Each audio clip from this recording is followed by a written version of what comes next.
Hello, everyone. In the quiet darkness of a small village, a single candle flickered, lighting up a simple wooden room. Today, Henry Tuna's precious little boy turned 1 month old. No one expected that Alex had secretly prepared a small celebration. It wasn't flashy.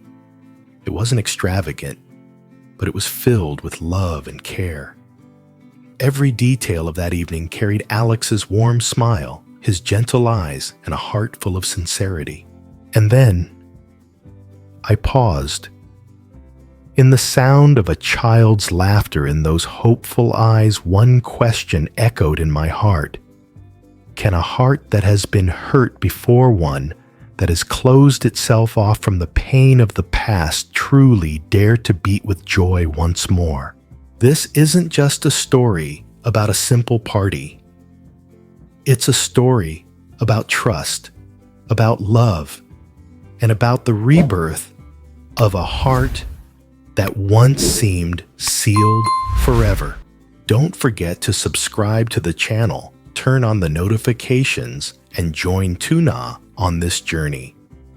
Because maybe in this story, you'll discover a piece of your own heart too. The golden sunset spread across the little village, shining through the window and wrapping my small wooden house in a warm, gentle light. Henry, my precious little boy, had just turned 1 month old. His rosy cheeks and bright, clear eyes seemed to hold the whole sky inside them. I sat by his wooden crib, rocking him softly to sleep, my heart overflowing with love. My life has felt like a storm. From the days when I was lost with no home to the sudden illness that sent me to the hospital, there were times I thought I couldn't go on. But today, I'm no longer alone. Alex, the man with a quiet but steady heart, has always been there like a wall protecting me. A knock came at the door. Alex walked in carrying 2 bags full. He smiled, his eyes shining with simple joy. Tuna, today is a special day. Henry is 1 month old now. I want to throw a little party for him. And for you too.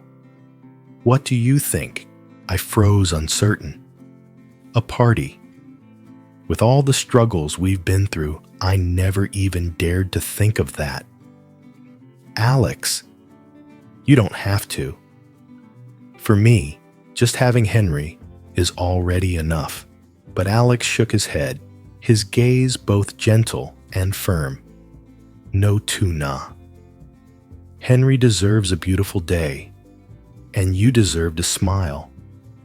Let me take care of it, just a small celebration for the 3 of us. I looked at him quietly, my heart trembling, and then I nodded. In no time, our simple wooden room turned into a warm little space. Alex hung golden lights around the window and set a wooden table with a fresh white cloth. On top, he placed a vase of wildflowers, simple yet full of the spirit of autumn. Holding Henry in my arms, I watched Alex moving around my heart, caught between surprise and emotion. When did you start planning all this? I asked softly. He turned and smiled gently. From the moment I realized today was Henry's 1st month, I wanted him to have a beautiful memory, and for you to have a day of real joy. He went into the kitchen. The smell of hot chicken soup filled the room, blending with the scent of golden cheese bread and crisp, fresh vegetables. I whispered to Henry, "Do you see that, sweetheart? Uncle Alex is cooking a party just for you." When the candlelight flickered across the table, Alex brought out the food, steaming chicken soup, warm cheesy bread, a plate of green salad, and fresh apple juice. He smiled. "It's not fancy, but I hope you and Henry will like it." He picked Henry up, holding him close with the tenderness of a real father. Little man today is special. I wish you to grow strong, happy, and surrounded by love. In that moment, watching Alex cradle Henry with such care, I realized love doesn't need fancy words. All it takes is a sincere heart patient enough to knock on the door of mine, the one that had been closed for so long. He gently placed Henry back in the crib, then handed me a spoonful of soup, blowing on it lightly, his eyes full of warmth. "Try it, Tuna. This is my mom's recipe. I hope you'll like it." And right then, I knew. Maybe fate had brought Alex here, not only to protect Henry, but to warm the heart I thought had already turned to stone. I lifted the spoon of soup to my lips. The gentle sweetness of the chicken, the aroma of the vegetables, and a slight kick from the simple spices all blended together. But what lingered wasn't just flavor, it was care. Tears welled up before I could stop them. I knew in every spoonful of that soup, Alex had poured his heart. He sat across from me, not saying much, just quietly holding my hand. His hand was warm and steady, as if passing me a new kind of trust. I looked over at Henry, peacefully asleep in his crib, his tiny lips curling into a faint smile, as if laughing in a dream. The candlelight fell across his little face, and then caught in Alex's eyes filled with something simple yet powerful enough to make my heart tremble. That night's celebration wasn't loud. There were no guests, no cheerful toasts, just small bursts of laughter as Alex recalled his clumsy days learning to cook. Just Henry's little coos, mixing with the soft rhythm of the room. But in that moment, I realized this was family. Not because of blood, but because of the love present in every tiny detail. When the meal ended, Alex cleared the dishes, while I sat rocking Henry in my arms, softly humming a lullaby. My voice shook, but my heart was calmer than it had been in years. I turned to glance at Alex, busy, yet still radiating patience and kindness, the kind you rarely see in such a rushed world. I couldn't put it into words, but deep inside, I wanted to thank him. Not just for the dinner, but for giving me and Henry the feeling of being loved, something I thought was gone forever.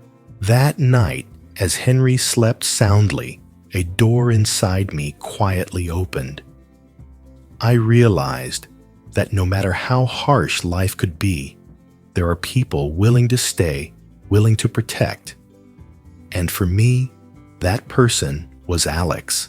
A few days later, as the morning sun stretched across the porch, the familiar knock came again. Alex stepped in, but this time he wasn't alone. Beside him stood a woman with graying hair and gentle eyes, his mother, Mrs. Min. I froze for a moment, surprised. But in her warm gaze, I felt an unexpected closeness. Maybe it wasn't just Alex.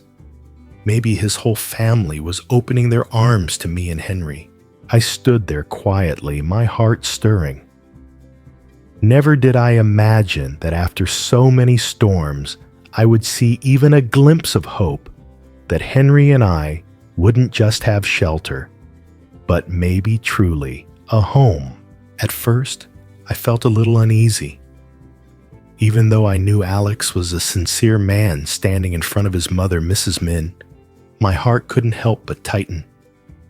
I'd been through so many losses, I knew too well what it felt like to be judged by people's eyes.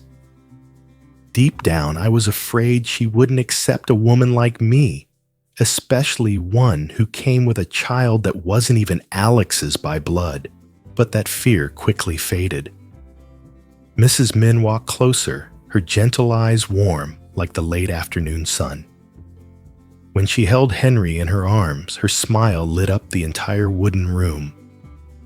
Her thin fingers softly caressed his cheeks as her lips whispered an old lullaby, her voice trembling yet full of love. In that moment, through her tender gaze, Henry truly felt like he had a grandmother, a pair of arms he had been missing all along. She sat down next to me, rocking Henry, while telling me stories of Alex as a boy. I listened quietly, a strange feeling rising in me, both unfamiliar and comforting. She talked about the clumsy little boy who once spilled an entire pot of hot soup, making her upset yet amused. But it was the same boy who would run across the fields every evening to pick wildflowers just to make his mother smile. In her voice, there was pride, but more than that, there was endless love for her son. Alex is someone who lives with his heart. The moment she said those words, my eyes began to sting. I didn't dare look up, afraid my tears would fall in front of her. But I still heard her voice, soft, yet firm, as if entrusting me with something precious. "Tuna, I hope you'll give him a chance. You're a good woman, and I believe you deserve to be happy." I slowly lifted my head. Through the golden light outside the window, I saw Alex quietly making tea. His shoulders leaned slightly forward, his white shirt glowing softly in the fading sunlight. As I watched him, memories rushed back, the worried look he gave me in the rain, the night I was hospitalized, the warm bowl of porridge he fed me spoon by spoon, the small candlelit celebration he prepared for Henry. Every moment was silent proof of his devotion. Alex never made promises, but everything he did had been the strongest promise of all. In that small room, I suddenly felt 3 generations gathered together. Mrs. Min's gentle lullaby, Alex's warm smile, and Henry's peaceful sleep blended into something sacred, something I thought I had lost forever, the feeling of home. No more loneliness, no more fear. As the sun set and the last golden light stretched across the porch, Alex and his mother stood to leave. I walked them to the door, holding Henry in my arms. Alex's figure in his white shirt slowly faded down the village path, but my heart was beating faster than ever. For the first time in so many years, I felt a door inside me opening, ready to welcome a happiness I once thought was impossible. I held Henry close, tears streaming down my face. Not tears of sorrow, but tears of gratitude, because I finally knew in this life there are people willing to stay, willing to protect me and my child. Alex wasn't just a good man.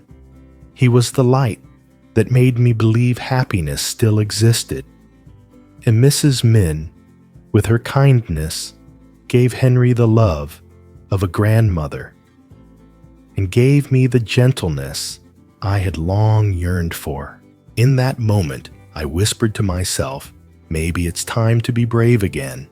Maybe it's time to let my heart beat freely once more and open it to a real home.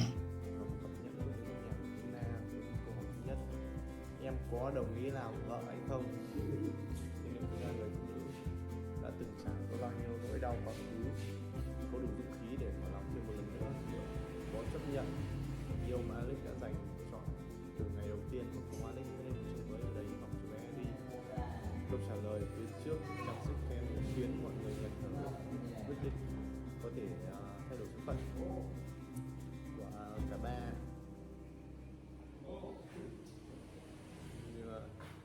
Cùng Alex hoàng hôn buông xuống, ánh nắng cuối ngày trải dài như dải lụa vàng, góc con đường nhỏ dẫn đến căn nhà gỗ giản dị của Tuna, khung cảnh thiên nhiên như một lời chúc